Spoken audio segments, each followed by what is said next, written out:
Take it away. But into my facts section. This one was really fun time. It had so much cool stuff going on, lots of interesting history, lore, relationships, character development, and very terrifying monsters that wear the skin of your neighbors. What is really fun about this film is that the children really are the stars, and they absolutely kick butt against these very scary adult monsters. That like my favorite part was that the kids just do it all, you know. And fighting flesh-stealing aliens is a hard thing to do, which anyone who has seen The Thing or equivalent kind of movies knows. It took a lot of grown adults to win against those aliens. Most of them die in the thing. Like, it is hard to defeat the flesh aliens. And the reason this film really fits with our identity series is that the entire story is centered on this coming of age story with these young girls as they learn to accept themselves for who they are and where they come from.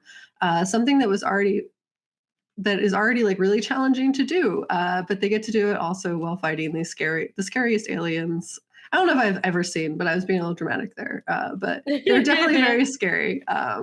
So why are these aliens in the movie so unsettling? It kind of ties back into anything that you kind of see that like looks anthropomorphic or like humanoid that isn't quite right. Like Mhm. most body stealing horror as well, the motivation behind the fear of these flesh wearing aliens is multifaceted. There's a lot of fear around being replaced, fear of assimilation or loss of self slash autonomy. There's also this fear associated with seeing something masquerading as human, like a humanoid creature, that provides that like kind of uncanny valley, like Mhm. uneasiness. And these monsters, as Gabe said, don't do a fantastic job masquerading as humans either, and that like they just don't fit well into the skin they wear. They shift very uncomfortably, and the skin itself like falls on the tentacle insides in a way that looks like loose and lumpy and just like ah. E The faces hold like no expression except for like this kind of like pancakey agape face that has like no expression, and the eyes like have these like gaping holes. It's very scary. And then like every so often from one of those holes tentacles emerge, and that's also the Of worst. course. But in this instance, I think like they weren't the star of the movie. Is the star is definitely these girls in their journey to like self acceptance. So I think in this instance, the aliens kind of act as a parallel to their journey, as they learn to love who they are and where they come from. And this is like further solidified when thinking that the aliens leave like right away once the girls have embraced who they are and fight back So against their real. feelings of self doubt and self hatred. There's like whooshoo, back up into Yeah. the meat ship. Goodbye. They win because they We learn to outie. love themselves. So like it's just like I think it definitely was like very parallel to that. And also like they got rid of the bad cop, which is good, but they also got rid of Mhm. the like The good nice cop. yeah. Well, 'cause ACAB. Yeah, because ACAB. But like, yeah, so there's like a lot going on there. And arguably, like in their journey to self-discovery, there were some casualties, but they do gain a lot of like positive things for the community by the end of it. So there's a lot of mythology integrated into this film. And just as a blatant disclaimer, I'm very obviously not from this culture, so I should not be taken as the authority on this topic. I learned about this information from the internet as well as through this movie. And I'm sure there are many nuances and things that I just don't have the capacity to understand because I am an outsider to this culture. In providing this information, I'm hoping to encourage you to learn and seek knowledge and to not let me speaking about this be your final stop. Essentially like learn about stuff is a great form of rebellion. Lots of information about non-white cultures in general have people have gone through extensive lengths to make sure that like you don't know stuff, by trying to like get rid of these populations. So in learning about them, you're doing a little rebellion. So in an interview with director Nyla Nooksuk, this is the same one Gabe spoke about, I just kind of pulled a different quote. They spoke on the mythology and how that was integrated throughout the film. In the article or interview, they ask, can you talk about the roles of contemporary sci-fi and traditional Inuit monster stories that play out in the film? And Anuk goes in and they say that there's an element of traditional Inuit myth in there. Certainly, the idea of storytelling and sharing scary stories with your friends is something that was very common to me and my friends. When you're from the North, where the environment is so harsh, our scary stories are comparatively terrifying. So the stories that were told as kids, like don't get too close to the ice edge, or the Gualapalik will snatch you, kind of like resonate. So the I'm going to go into like a bunch of different lore and kind of scary stories. But the Qualipalak, or in the interview, they say have long hair, green skin, and they'll steal children and put them in their mouths and bring them underwater and potentially keep them forever. There's all of these terrifying stories in all of these everyday scenarios. I think when you're growing up in a place like that, those kinds of magic just seep into the everyday, especially when you're at an age where you're believing in that kind of stuff a little bit. And after looking into some of the mythology, the Qualipalak specifically further, I was linked through the interview to in the same website that we found the interview with the director. There is like an overview. They give this like really handy guide as your guide to monsters and Inuit art, and the InuitArtFoundation.org. And they provide images by Inuit artists accompanied by like brief overviews. And I just kind of pulled 5 of them, the first 5 specifically. So the list kind of goes on. The website has like a lot of really interesting information. They kind of position themselves as a like housing space for art, Inuit art and lore and stories. And so I just pulled some. I recommend reading about the rest of them. So the one that is mentioned that Gabe was talking about, the Qualipalak, specifically the one that steals children. I'm going to like speak the words that are exactly on the website so I don't mess up the lore. But these are direct quotes. So they say, venturing near the flow edge in spring as the pack ice drifts can be a dangerous endeavor, complicated even further by what lies beneath. Clad in eider down or duck skin amuti, which is a woman's parka, the malevolent humanoid Qualipalak are said to live under the ice, waiting with sinuous tendrils and sinister claws to carry away children who play too close to the fringe of the northern sea. Rarely seen, but often heard, they whisk their prey away on their backs to caves deep in the Arctic waters. In some tellings, particularly for inland communities, the Qualipalak also dwell in the depths of certain lakes. In others, the creatures are said to take form of various Arctic animals to trick victims into approaching the boundary between land and sea. Yet in each instance of the cautionary tale is used to warn children of the dangers inherent in the northern landscape, an echoing knock on the breaking sheets of ice signals both the natural and supernatural threat waiting below. Probably now more than ever with the melting ice. Yeah, just lots of like, I guess like lots of things where people go missing, and that's very scary. And also, yeah, the changing environment. It's just kind of like, don't go out into the wilderness by yourself. So they on the website that I pulled from, there's a lot of really cool art. Highly recommend going to look at it. Some of them look kind of scary. Some of them just look really cool. The one image, just like the green hair and face and like the tendrils definitely is present. So it's just really cool to look at. There's another lore specifically called Inuk Pasagate. I'm definitely do not speak this language, as Gabe also said for their section. So I'm doing the best. If we know any creators or people from the actual language, definitely let us know what we say wrong. But the next one is a giant, specifically known that tower above humans, have traveled and left their mark across the Arctic. Their footprints still visible on the land, some malevolent, some kind. The giants have been the subject of many stories and told in artworks made by Inuit people. There are stories of giants who were so large that they would mistake polar bears for foxes and bowhead whales for seals. The famous giant is said to be able to walk across mountains in one step, and later adopted a human son to help him pick lice as big as lemmings from his head. Some say that giants sleep for hundreds of years, and that if you see a mountain on an otherwise featureless terrain, it may be a giant deep in slumber. So that was kind of cool. That's cute. Yeah, a little less like kidnappy scary time, and we're just like, that's neat. Yeah, more just appreciation for nature. Yeah. It's kind of like when we did with the hidden people in Iceland, where it was like, okay, there's like some magical thing here. We should respect it. Yeah, no, for 100%. The next one, all of them kind of have like the ability to be like malevolent or scary. The next one is the Turngate. They are rarely seen, but are responsible for much activity, both malignant and benevolent. While they are known to invite native people to their cave dwellings and mountains and cliffs to trap and eat them, these beings can also be helpful when summoned by a powerful shaman in times of need. The Turngate are shapeshifters of sorts and can take on a multitude of forms. Some are only visible to the shaman that summoned them, while others take an almost demonic look with barred teeth, horns, and long talons. Still others are unassuming and appear harmless, a tactic that helps lure people back to their homes. Mm. The Torngat Mountains in Nunavik are given their name because they're said to be home of these spirits. Hmm. And there's two more. So the next one is the Kajut Tajut.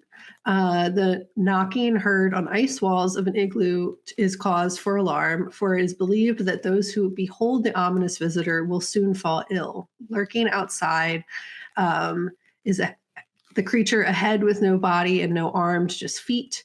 In place, in place of cheeks, she bears breasts on her chin, a vulva, and a vulva. Okay. So you have that.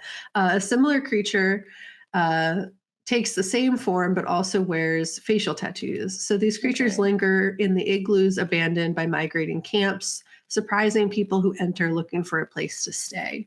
The figure was an ongoing source of inspiration for This one creator. this one creator who depicted her in countless sculptures and nearly a dozen prints.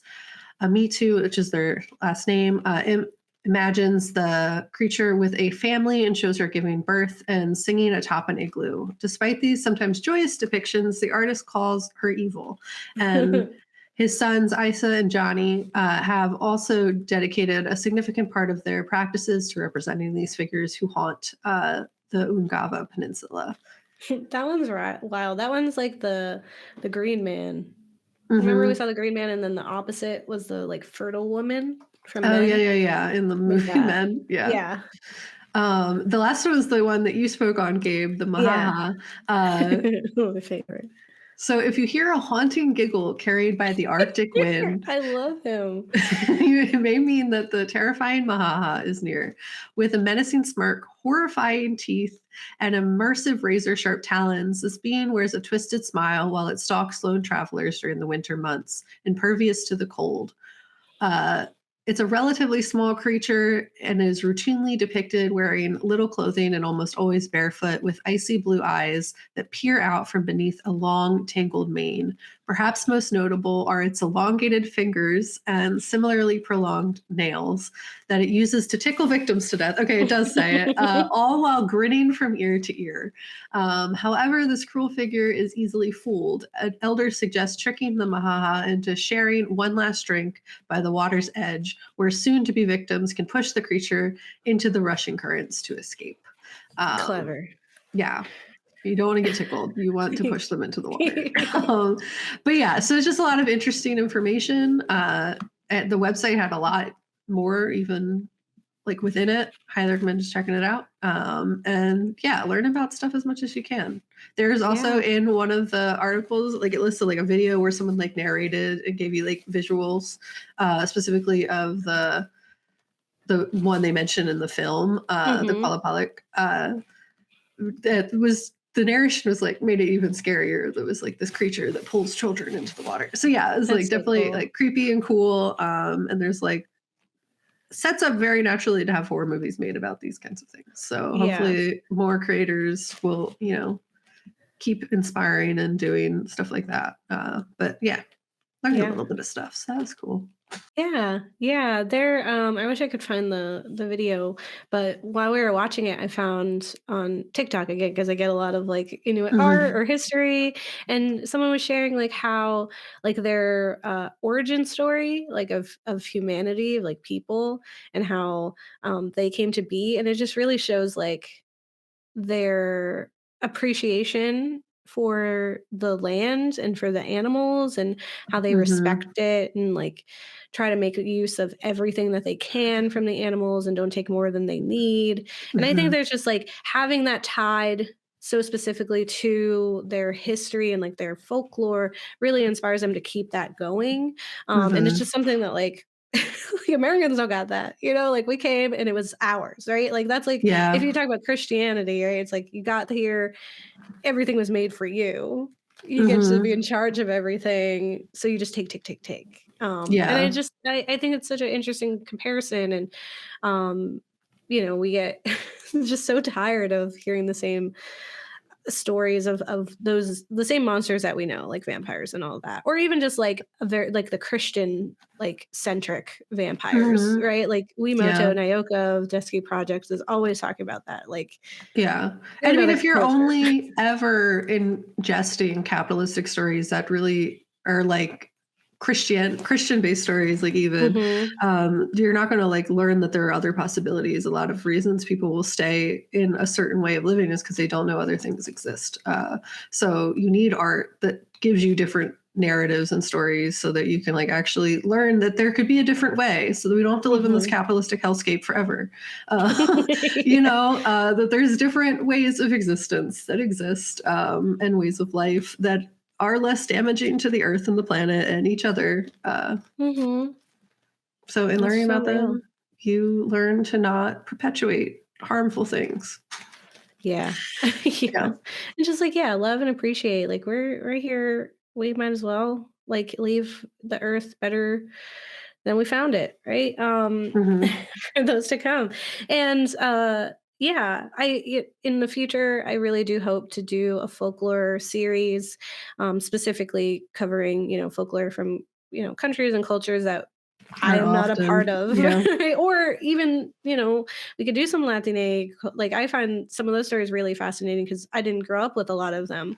Mm-hmm. So even just like that's a way for me to learn and connect to my own culture. And so Mm-hmm. if you listeners, make sure you like and subscribe, leave us some comments, and if you watch this film, let us know what you feel about it. But also if you know of or are a part of certain cultures that have really interesting folklore that are not based in Christianity, let us Yeah. know so that we can, start taking notes of what to cover in the future. If there's a film that is related to that, or that you suggest a book or anything like Yeah. that, let us know. I'm ever fascinated by even just to learn in my own life. Hmm. I finished a book where it was like indigenous monster attacking Hmm. them, and I was like, this is so, and it's kind of similar to that where they did not use like one, they killed this deer when they Hmm. shouldn't have in a Yeah. place that they shouldn't have, and then they didn't successfully use every part of her. Yeah. And she was also pregnant. There's all these aspects to it where it was like you disrespected her and now she kill everybody. Yeah. She came back and she kill everybody. So Yeah. highly recommend that. But like things like that, like if you know of Yeah. a book or a movie or show or like story, I think it would even be cool to talk to people who just like come on and share like what they grew up with listening Oh, to. yeah, that would be really cool. And also, like, we wouldn't have heard of this film. Well, we probably would have, like, just through the Twitterverse, but or whatever that we ingest media from. But like, we got this recommended to us, so Hmm. you know, Yeah.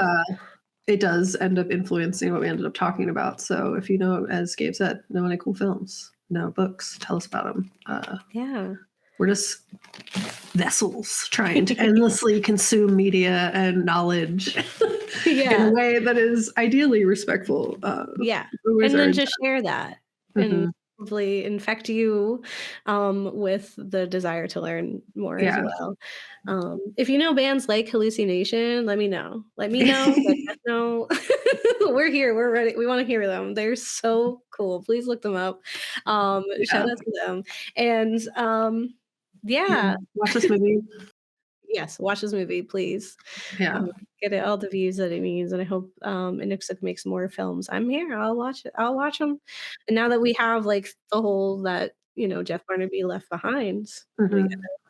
we ha need more indigenous stories. Mhm. Yeah. Yeah. Heck yeah. Dun, dun, dun, dun. Awesome. Well, don't get married. So eat your kids. Uh-huh. Or Mhm. they'll take your skin and try to eat your kids, and your kids will protect Win. the whole town. Yeah. They'll be They'll do a great. protect. Yeah. Doing it, Yeah. really just finding themselves, but also making the aliens leave. Yeah. Love Yeah. it. Okay, bye.